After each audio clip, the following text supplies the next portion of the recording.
one may ask, why did I do all this artwork?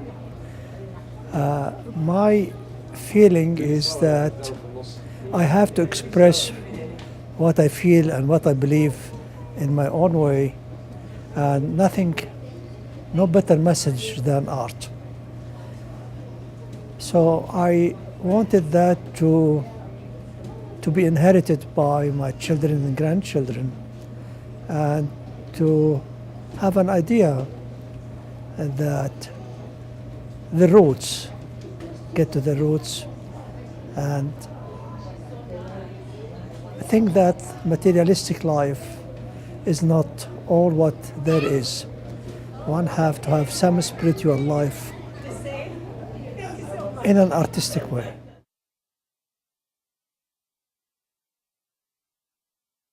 It's one of the earliest one I painted. It's in 1999, and it's watercolor. Then this one here is Moses.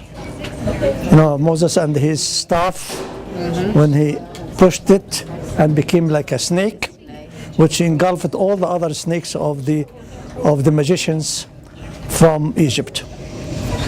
And on the top here, in the story of the Prophet Muhammad immigrating to Medina, from Mecca to Medina, they stayed in a cave, and he and his friend, two persons in a cave. And they were followed by hundreds of the non-believers who want to kill him. And there was a reward of 100 camels, anyone who can catch him, dead or alive. So they hid in that cave, which is a very shallow cave. And then God protected him by two things: by putting a cobweb at the entrance, and these stoves at the entrance. This way, when the non-believers came to the cave, it's impossible that he would be inside. The cobweb is intact, and the birds are there, and that saved him. Okay. This one here about greed. I painted that at the time of Enron. Remember the scandal of Enron? And I showed here a man who has really a lot in the stock market, then real estate. He has a Rolls Royce, he has a boat, and look at the boat, what's written on it. It's written on it forever. Means he does not believe he will die anytime. Okay. And then he had a lot of money, gold money, here and here. And here's the devil advising him what to do or not to do. Okay? And then eventually he dies. He goes to be buried here, and he feels sorry, and what Arabic writing he's saying, my money did not protect me from death. And then he will be punished in the grave by the snake and the crocodile. Okay. This one here, next month, we'll have a holy month of fasting. And here, during that month, the Quran was delivered from the sky, from the heavens to earth. And then these are the mosques, and you are fasting from dawn to sunset. And after that, you can get a cup of coffee or a cup of tea, and this is indicating the end of your fasting.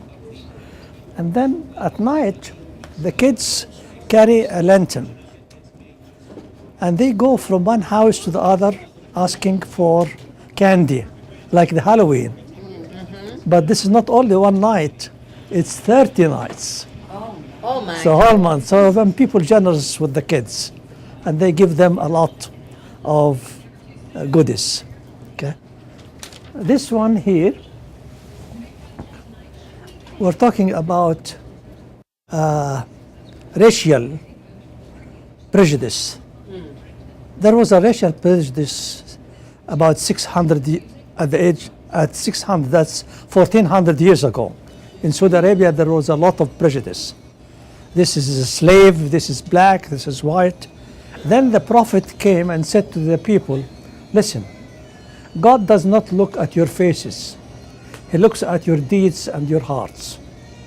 There is no difference between a white man and a black man, or a slave or a king except by good deeds. And he wiped out this racial imbalance or racial prejudice. Everyone became equal. Okay.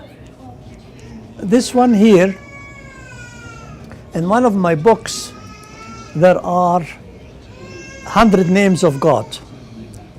They are really not his names per se. He wants us to follow these names in a way.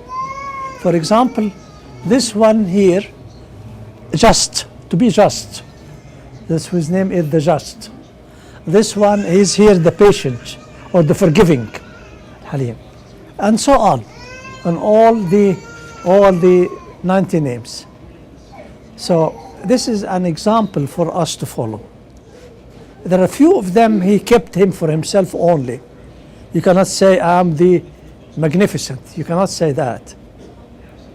But most of them he wants us to be like him. Okay. This one here are mosques all over the world. I choose 4 of them. One in Istanbul. The other one is in Singapore. The other one in Spain. And the last one in Italy. And I got them together in combination, saying that these are not our homes, these are God's homes. So wherever you are, you want to go to worship, you can go and worship Him. No big deal. No one owes them, or no one can prevent you from getting in. And you don't have to donate any money to them. Okay. These 2 are special ones here. This is one of the ones I did. I did that in 1999. And this is watercolor. This is watercolor. And the title of it, Look at Me. He's very proud of himself. Okay. And this one is Ali Baba and the 7 camels. There's a story about Ali Baba all the time. So I like the composition of it. I made this composition. I put them together to be a Middle Eastern picture. Okay, this one is from, I wanted to commemorate our king, King Tut. And I made the composition of this. This is painted in gold. This is old gold and Incas gold together. And this is here the goddess that protects him. And this is his name in hieroglyphy. And these apes were supposed to protect the tomb as well as the coppers. Okay. This one is stolen from me by my son. He took it. He liked it, and the next day I didn't find it. And it says, always, when you forget, remember God, and He will be beside you. That's all. This is Mecca, and this is the Medina. Mecca is where the Kaaba is the head, where the patients go to Hajj. Medina is where the Prophet is buried. So in Mecca here, see how many persons is there? Thousands of them. And I felt sorry for myself. I said, every one of these pays King Saud of Saudi Arabia